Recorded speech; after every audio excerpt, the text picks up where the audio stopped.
दंडवत प्रणाम मंडळी परब्रह्मज्ञान या यूट्यूब चॅनलवर आपल्या सर्वांचे स्वागत आहे। मंडळी, आपण आता जाणणार आहोत महानुभाव पंथाचा संपूर्ण इतिहास, कालखंड शके 1142 ते 1894 पर्यंतचा। त्यामध्ये सनातन पंथ, महानुभावांचे वैदिकत्व व वेदातील धर्म, पंचकृष्णांतर्गत 5 अवतार, 12वे शतक, 13वे शतक आणि 14वे शतक याविषयी संपूर्ण माहिती घेणार आहोत। चला तर मग आज आपण सनातन पंथ आणि महानुभावांचे वैदिकत्व व वेदातील धर्म याविषयी संपूर्ण माहिती घेऊयात। सनातन धर्म म्हणजेच शाश्वत किंवा नेहमी टिकून राहणारा। भारतीय हिंदू धर्मात अनेक तत्वाचे निरनिराळे धर्मपंथ आहेत, त्यापैकी महानुभाव पंथ हा एक। कलियुगातील शालिवाहन शतकाच्या 12व्या शतकात शके 1186 मध्ये महाराष्ट्र राज्यात महानुभाव पंथाची स्थापना झाली।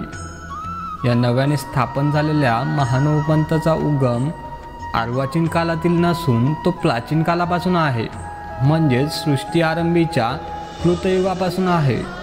या पंथाचे सृष्टीच्या युगायुगात कालमानानुसार नाम बदलत आलेले आहे। यामुळे हा पंथ अलीकडे स्थापन झाला असावा असे वाटणे स्वाभाविक आहे, पण माहिती मिळाल्यानंतर याचे प्राचीनत्व प्रत्ययास येईल।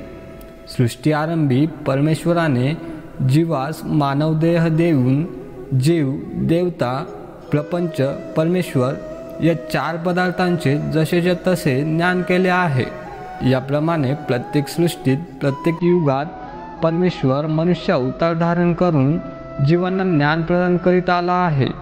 यास अनंत काळ निघून गेला, त्या काळाची गणना करणे मानवाला शक्य नाही। परमेश्वराने कालसंख्या सांगितली तरी ती मनुष्याच्या अनुभवास येणं कठीण आहे। चालू सृष्टीतील 7व्या मन्वंतराच्या 28व्या महायुगातील कृतयुगात हंस नावाचा मनुष्यरूप परमेश्वर अवतार झाला। त्याने सनक सनकादिकांना आपले ज्ञान दिले। हा अवतार लुप्त झाल्यावर नर ऋषी, प्रवर, प्रशांत असे 3 अवतार कृतयुगाच्या 32 लक्षांच्या कालावधीत झाले। ते पुराणात प्रसिद्ध आहेत। श्रीमद भगवद्गीता स्कंद 4 यामध्ये ते दिलेले आहेत। कृतयुगाच्या शेवटी श्री दत्तात्रय प्रभू बद्रिकाश्रमी अवतरले। त्यांनी कृतयुग, त्रेतायुग, द्वापारयुग, कलियुग या 4ही युगात विद्यमान राहण्याची प्रवृत्ती धारण केलेली आहे। ते आजही कलियुगात माहुर येथे विद्यमान आहेत, याचा साक्षात्कार अनुभवास येतो। त्रेतायुगीच्या 16 लक्ष वर्षात जे अवतार झाले त्यापैकी ऋषभ, जयतकुमार, श्री दत्तात्रय हे अवतार पुराणात प्रसिद्ध आहेत। या व्यतिरिक्त परमेश्वराचे अवतार त्रेतायुगात झाले। त्रेतायुगानंतर द्वापारयुगाच्या 8 लक्ष वर्षात पुष्कळ अवतार झाले, त्यापैकी ज्यांनी जनक राजाला ब्रह्मविद्या सांगितली तो पुरुषोत्तम अवतार। या व्यतिरिक्त याच युगातील म्हणजे द्वापारातील हंस व श्रीकृष्ण अवतार पुराणात प्रसिद्ध आहेत। द्वापारयुगाच्या शेवटच्या चरणात श्रीकृष्ण भगवंतांचा अवतार झाला, त्यापूर्वी पुरुषोत्तम व हंस अवतार होऊन गेले। द्वापारयुगानंतर कलियुगात परीक्षिती व जन्मेजयाच्या काळापासून सुमारे 1000 वर्षांच्या कालावधीत एक परमेश्वर अवतार झाला। दुसऱ्या 1000 वर्षात दुसरा अवतार झाला। पुढे महावीर, वर्धमान, गौतम बुद्ध ज्या काळात झाले ते तिसऱ्या 1000 वर्षात तिसरा परमेश्वर अवतार झाला। नंतर चौथ्या 1000 वर्षात म्हणजे शालिवाहनाच्या काळात कर्नाटकमध्ये 4था अवतार झाला। त्यांनी आपल्या पंथाला घोंगडा पंथ असे नाव दिले, म्हणजेच महानुभाव पंथाला घोंगडा असे संबोधले जाते तेथे। 5व्या 1000 वर्षात ज्ञानदाता परमेश्वराचा 5वा अवतार श्री चक्रधर स्वामी हे आहेत, तसेच श्री चक्रपाणी व श्री गोविंद प्रभू हे अवतार झाले। यावरून असे दिसून येईल की महानुभाव पंथ हा सृष्टीच्या आरंभापासून आजच्या कालापर्यंत चालत आलेला सत्य सनातन पंथ आहे। कृतयुगातील हंस अवताराने जे ज्ञान सांगितले तेच ज्ञान कृतयुगापासून आजच्या कालापर्यंत झालेल्याच अवतारी पुरुषांनी सांगितले. त्यात यत्किंचितही बदल झाला नाही. मात्र आचारसंहिता वेगवेगळी सांगितली. कृतयुगाच्या अवताराने त्याग न सांगता स्मरणाचाच विधी सांगितला, कारण त्या युगात घरदार अष्टस्वभाव विषयव्यवहार नव्हते. मग त्याग कशाचा? त्रेतायुगातील अवताराने त्रेतायुगीचे मनुष्य मनोराम असल्याने त्यांना मानसिक त्याग सांगून भक्तीला प्राधान्य दिले. द्वापारयुगातील अवताराने द्वापारीचे मनुष्य इंद्रियराम असल्याने त्यांना इंद्रिय धर्माचा त्याग सांगून स्वाध्याय ज्ञानयज्ञ भक्ती करायला सांगितले. आणि कलियुगीच्या अवताराने कलियुगीचे मनुष्य विषयराम असल्याने त्यांना सर्व विषयांचा त्याग करून ज्ञान भक्ती वैराग्य करण्यास सांगितले. अशा प्रकारे आचारसंहिता वेगवेगळी सांगितली असल्याने परमेश्वर पंथाचे युगायुगात नाम बदलत आलेले आहे. पण वरील प्रमाणानुसार महानुभाव पंथ हा सत्य सनातन परमेश्वर पंथ आहे असे निश्चितपणे सांगता येईल. महानुभावांचे वैदिकत्व व वेदातील धर्म. हिंदू धर्मात समावेश असलेला महानुभाव धर्म हा वैदिक आहे. सृष्टी आरंभी परमेश्वराने मानवदेह धारण करून आपली ब्रह्मविद्या अधिकारी जीवांना सांगितली व अनाधिकारी जीवांना चैतन्य विद्या प्रदान केली व त्या चैतन्य विद्यावंताने 4 वेद निर्माण केले. अर्थात देवतांचे 4 वेद व परमेश्वराचा 1 वेद असे 5 वेद परमेश्वरापासूनच निर्माण झाले. या संदर्भात भगवान श्रीकृष्ण गीतेत सांगतात, ब्राह्मणास्तेन वेदाच्च यज्ञाच्च विहिता पुरा.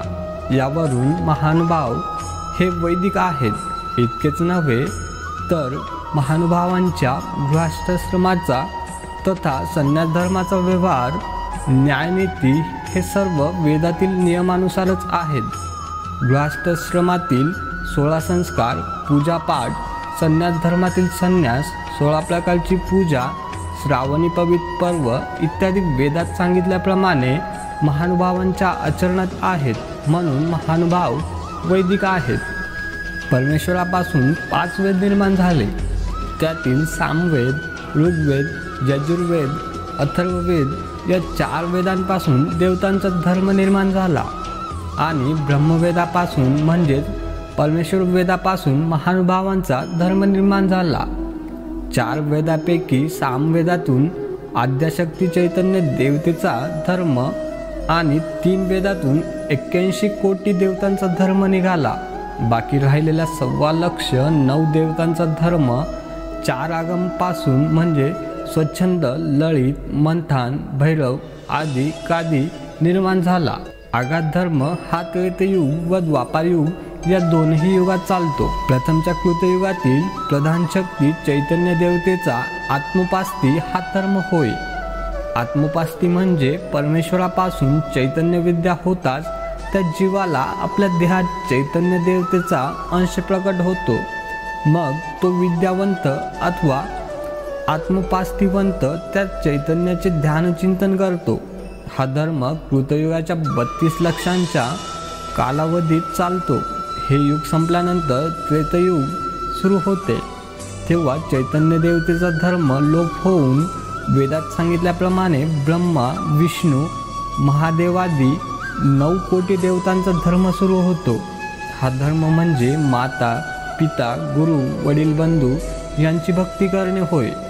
असा भक्तिधर्म त्रेतयुगाच्या 16 लाख वर्षांच्या कालावधीत चालत राहतो. त्रेतयुगाचा काळ संपल्यानंतर द्वापारयुगाचा काळ सुरू होतो. तेव्हा वरील 9 कोटी देवतांचा धर्म लोप होऊन 33 कोटी देवतांचा धर्म सुरू होतो. या देवतांचा धर्म शतयज्ञ करणे हा होय. हा यज्ञ धर्म द्वापारयुगाच्या 8 लक्षांच्या कालावधीत चालतो. द्वापारयुगानंतर कलियुगाची सुरुवात होते. तेव्हापासून स्वर्गस्थ 33 कोटी देवतांचा धर्म लोप होऊन 39 कोटी देवतांचा धर्म चालू होतो. कलियुगाचे अध्यक्षस्थान गंधर्वांना दिले आहे आणि हे सृष्टीचा राज्यकारभार चालवितात. तसेच द्वापारयुगाचे अध्यक्षस्थान इंद्रदेवतांना, त्रेतायुगाचे ब्रह्मा, विष्णू, महादेवांना व कृतयुगाचे चैतन्य देवतेला मिळाले आहे. कलियुगाची कालमर्यादा 4 लक्ष वर्षे आहे. कलियुगात सुरुवात होऊन पंचांग मताप्रमाणे शके 1894 वर्षी 5074 वर्षे पूर्ण होतात.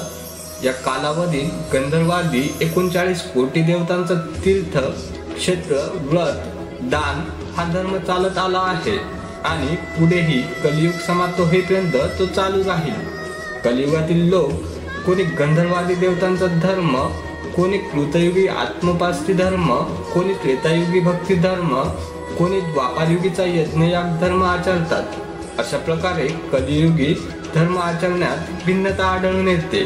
कृतयुगीचा धर्म आचरणारे व प्रतिपादन करणारे शंकराचार्य, रामानुजाचार्य, वल्लभाचार्य इत्यादी आहेत. त्यांच्यातही एकमत नाही. शंकराचार्यांचे केवळ अद्वैत, रामानुजाचार्यांचे विशिष्ट अद्वैत, वल्लभाचार्यांचे शुद्ध अद्वैत अशी भिन्न भिन्न मते आहेत. त्रेतायुगीचा धर्म वारकरी संप्रदायाने आचरणात आणला, तर द्वापारीचा यज्ञयाग धर्म आर्य समाजाने अंगीकारला. त्यामुळे कलियुगीच्या देवतांचा धर्म काही लोकांकडून पालन होतो. असा हा 4 वेदातील देवतांचा धर्म आहे आणि परमेश्वराच्या ब्रह्मवेदातील धर्म अनादिकालापासून अखंड चालत राहिलेला आहे. मंडळी, यानंतरच्या व्हिडिओमध्ये आपण पंचकृष्ण अंतर्गत 5 अवतारांची माहिती घेणार आहोत आणि असेच तुमच्या आवडीचे व्हिडिओज बघण्यासाठी चॅनलला सबस्क्राईब करून बेल आयकॉन नक्की प्रेस करा. दंडवत प्रणाम.